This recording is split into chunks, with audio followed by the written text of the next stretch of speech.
balikan natin ang ating mga karambulista at ang programa Karambola sa DWIZ. Carambola, carambola, tuwing umaga. Balik tayo karambola sa Aliw Channel 23 at DWIZ 882. Kasama natin Jonathan De La Cruz. Ako si Conrad Banal. Good morning. Good morning. Si paring Joel po, araw ng Ninong. kagitingan. Kagitingan talaga yun dahil nagninong siya. Magiting. Na ninong. Nagninong. Nagninong. Nagninong. Kagitingan ngayon. Kagitingan. Papunta yata si Presidente sa dambanan ng Kagitingan sa Bataan. Samat, ano ba? Mount Samat. Mount Samat, dyan sa Bataan. Diyan sa Bataan. Kanina. Malaking ano yan, malaking activity yan. At nandiyan lahat yung ating mga kasama rin dito. Yung Japanese and US ambassadors are there. Yan. Ito para dun sa mga nagbabangayan. Marcos versus Duterte. Sabi po ng tugon ng masa survey ng Octa Research Group. Ito yung mga taga-UP. Yes. Senator David. Ayan, sumikat sila nung panahon ng pandemic. Ng pandemya. At ngayon, marami po nakikinig. Yes. Sa kanilang mga survey. Yung tugon ng masa survey nila. 31% daw po suportado ang Marcos administration. At ang kanyang, si President Marcos at ang kanyang administrasyon. Yan 31%. 20% naman po suportado ang Duterte family at ang kanilang mga allies. Sa akin, hindi yan ang malaking balita. Oo, hindi yan. Sa akin, more or less expected You know? At katakataka yun to a certain extent na ang Duterte family nakaka-21% pa. At this point. 30% ang presidente Saka yung administration. Marcos administration, kasama dyan si BP, by the way. So, 30, 20. Ito sa akin mas mas telling. Okay? Ang opposition po, ang nakuha niya ang opposition, 4%. When you say opposition, ito yung mga Neither Duterte nor Marcos. Siguro kasama dyan yung mga progressive bloc na tinatawag Yes. o yung mga radical Tapos groups, yung whatever. whatever is left of LP. Of LP, yan. 4% lamang. Kaya ang bakbakan, Within. Marcos Duterte. Internal. Magkasama yun, unit team yan. Kumaga sa alingkit yung opposition. Pero ito sa akin ang mas telling. Mas telling. Ibig sabihin, ng taong bayan, parang Okay. So, marginalized. 30% Marcos. 21% Duterte. 4% Others. opposition. Ito pare, 29% Undecided. walang sinusuportahan. Yung undecided, yung wala silang sinusuportahan niya sa mga yan. Yung iba, 15%, hindi nila alam Kung saan sila kung saan sila susuporta. Okay? So, adin mo yan, 29% plus 15. at 15%, 44%. Antindi nun. Ang walang pakialam sa politics. 44%. Ang iniintindi nila yung sarili nilang sitwasyon. Ayan. Mas telling po yan kesa sa akin. Kesa yung sa Marcos Duterte. pro Marcos, pro Duterte. Kung ako opposition, kung may 4% ako, at makuha ko yung 44% na yun, kami. Almost 50%. Hindi, ang lakas nyo. Nasa 50% na tayo. ang problema, hindi organize ang ating opposition, kaya nagkakagulo tayo. Organize sila sa disorganization. Yang Sara Martin politics. Hanggang 2028 ba yan? Hindi. Okay? Sana nga wag, matigil na muna. Maka-workout ang mabuti. By the way, parang Okay. mabuti nga, I don't know kung meron na naman na yung Tugon ng masa. tungkol sa West Philippine Sea, etc. Alam mo bakit? Ngayon po, this is the last day of the annual US-China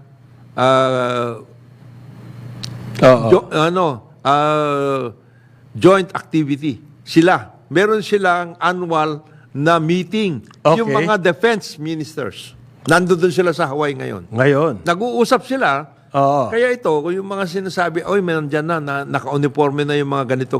Wala ho. Baka kayo nawawala sa sarili. Marami kasing, ano dyan, Maraming humahanas na wala sa lugar. disinformation, misinformation. Nagmi-meeting nga sila. Nagmi-meeting. And then, ito yung annual commission nila na annual na meeting nila. And then the Treasury Secretary, the equivalent of a Secretary of Finance of the U.S., Treasury Secretary Janet Yellen is talking with the Vice Premier of China in charge of economic affairs. Oh, ano ba? Pagkatapos tayo dito, Tas gusto natin away. Yari tayo nangyari.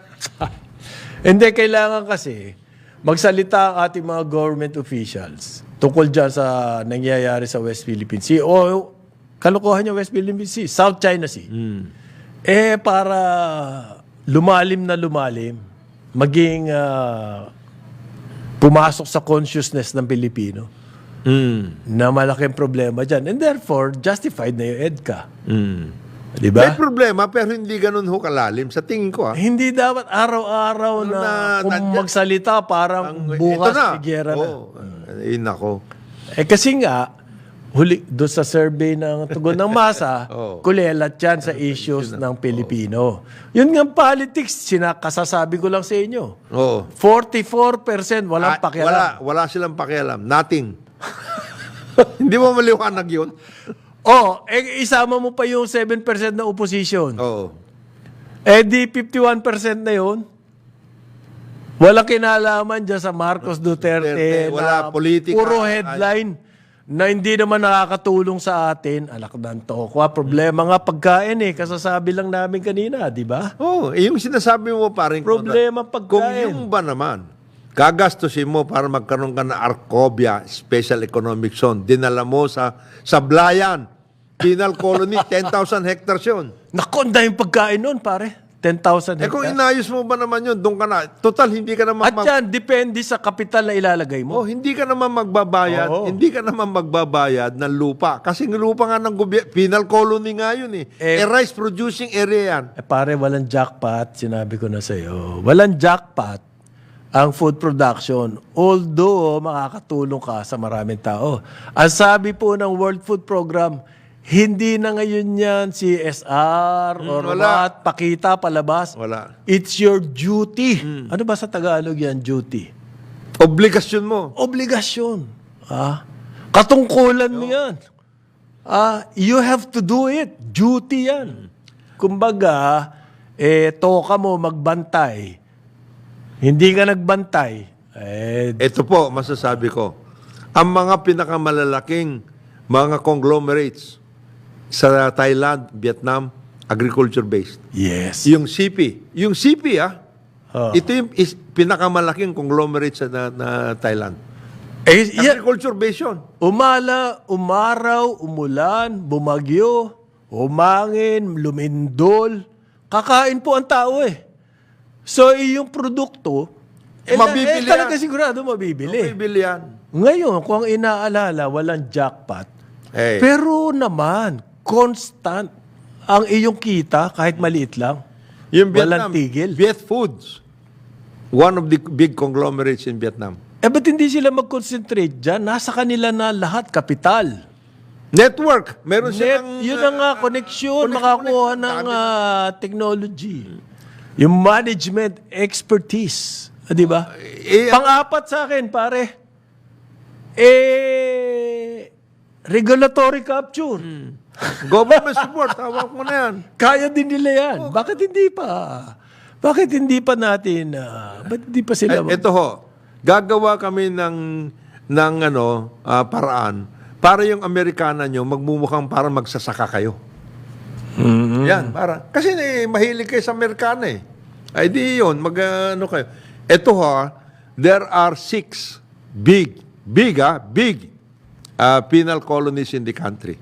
Ibig sabihin ng penal colonies, yan ay naka-set aside so many hectares para magamit natin for agriculture. Ang pinakamalaking activity dyan sa Davao del Norte is the Tadeco. Ito po yung banana plantation. Pagkain din. Pagkain yan. Oh, ba hindi natin gayahin yung ganun? Meron naman silang Gawin rental mo halimbawa sa iba-ibang produkto, gulay. sablayan. Yung sablayan nga pare. Rice yan, rice. That is a rice Sigurado yan. Oh. Sigurado yun. Kung mapapasukan po yan ng bagong technology, management expertise, baka ang yield niyan umabot ng, ang record kasi na yield, nasa 11 to 12. Per hectare. At tayo ngayon, on the average, 3 tons lang. At yan open na. Ordinary sa ibang bayan, 6 tons. Sinabi na, iwahig at saka sablayan open na. Sinabi na ni Director General Greg Katapang saka sa Secretary Remulla. Ano yun? Joint venture. Joint venture. Ang trabahador nyo, Nandun doon. yung mga persons deprived of liberty. In the meantime. Nakatulong pa kayo para maging maayos siya may pagbalik. May hanap buhay. May hanap buhay. Tapos dadami ating pagkain. Eh di, mabebenta lalo yung real estate nyo. Hindi ba? Kasi kung sabi nila, no man is an island. Kung ang tingin mo real estate ka lang, may epekto yan sa iyong market eventually kapag mahina Sinong bibili ang mo? economy. Sinong bibili Wala ka market.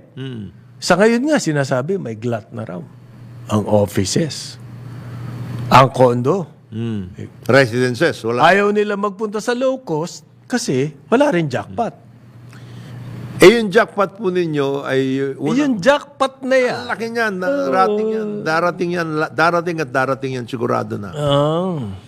Eto, talagang jackpot to. Ha?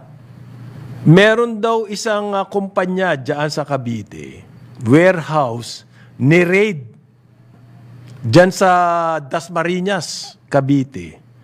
Ang nakita po ng BIR, unpaid cigarette tax, umaabot sa mahigit 5 bilyong piso. Etong pinakamalaki so far ng illegal cigarettes. Saan galing yung sigarilyong yan? Pare, smuggled dyan from outside. Pero tatak local. Either smuggled o nakakuha ng fake original.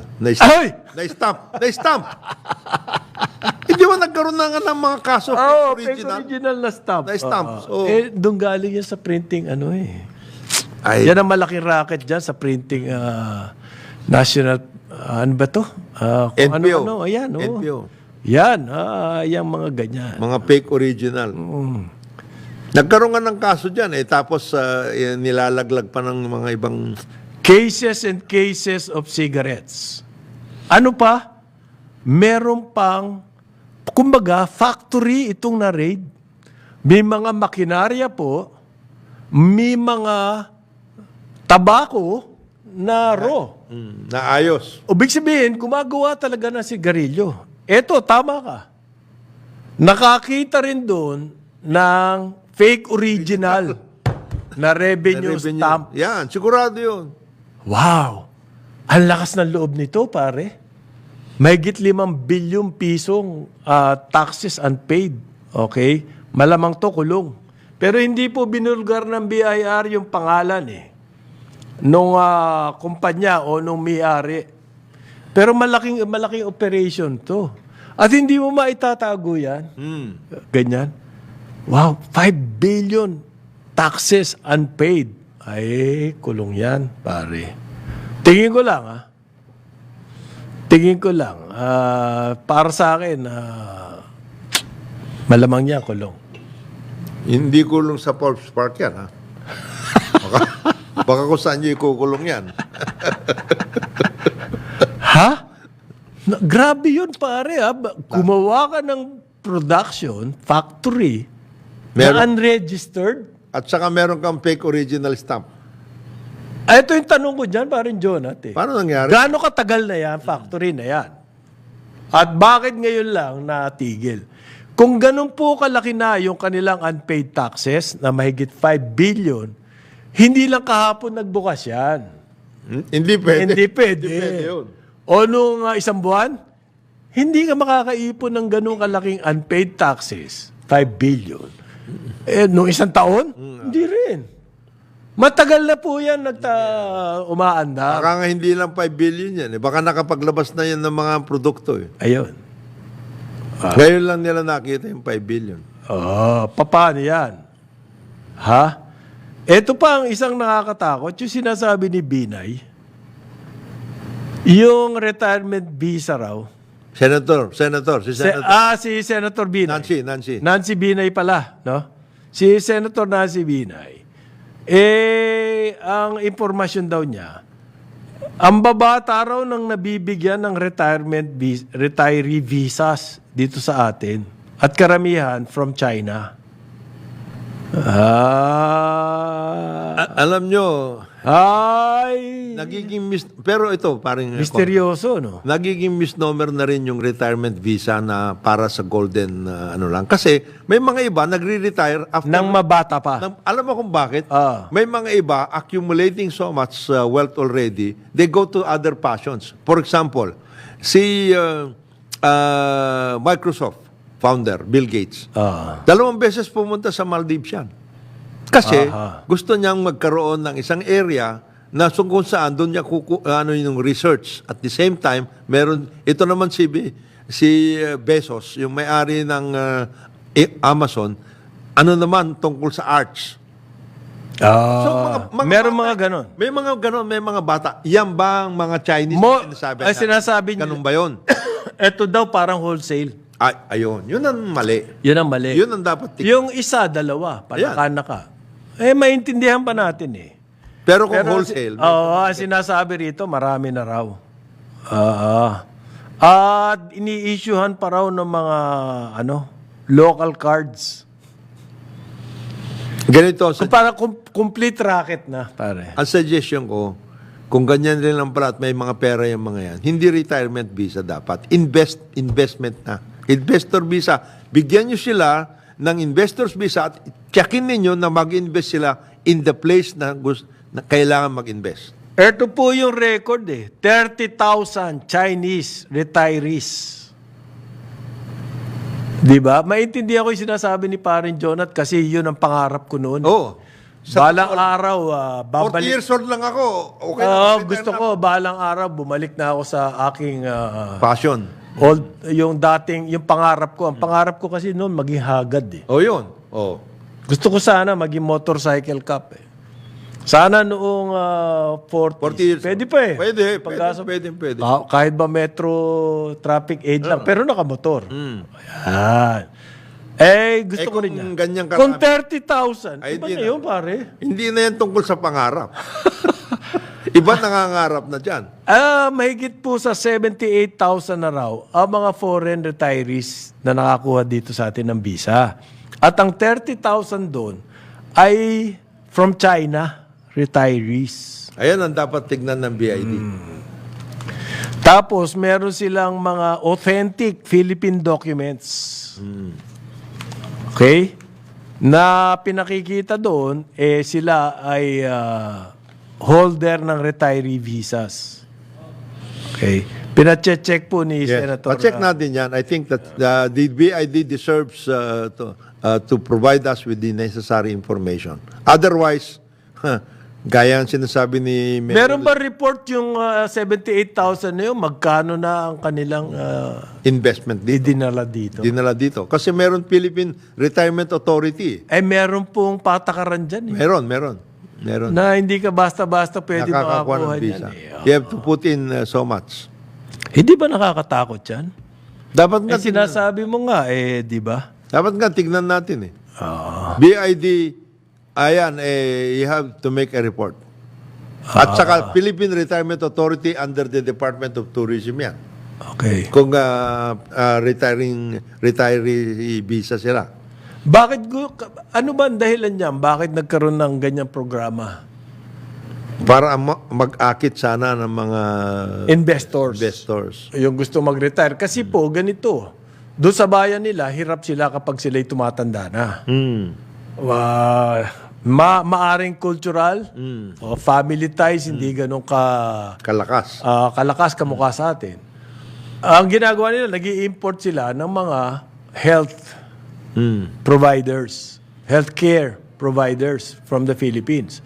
Ang inisip natin, imbes na tayo magpadala doon na healthcare, dito ka na kayo pumunta kayo rito, ang daming healthcare providers. Yan po yung idea niyang retirement. Kaya may mga retirement villages.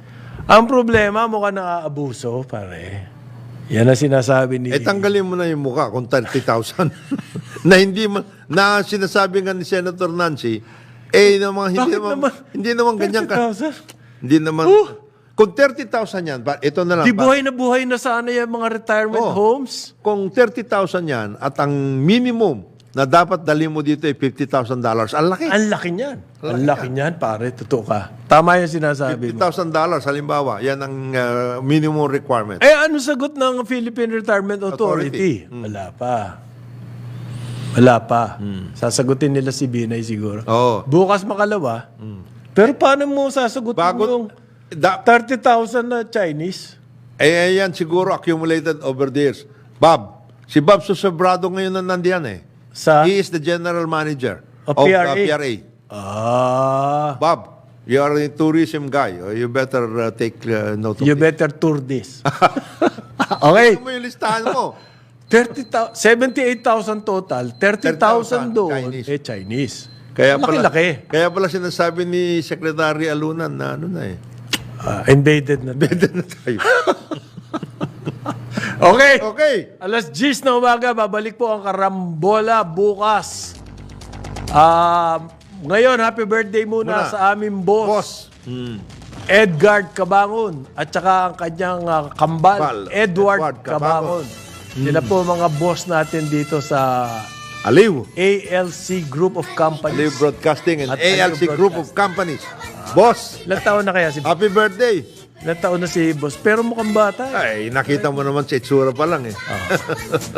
Kita-kita ulit tayo bukas, Karambola sa Aliw Channel 23 at DWIZ 882. Ako si Conrad Barnal sa ngalan ni Jonathan De La Cruz. Kita-kita tayo bukas. Ngayon, susunod na Ronda Pilipinas kasama si Drew Nasino. Carambola, carambola, tuwing umaga.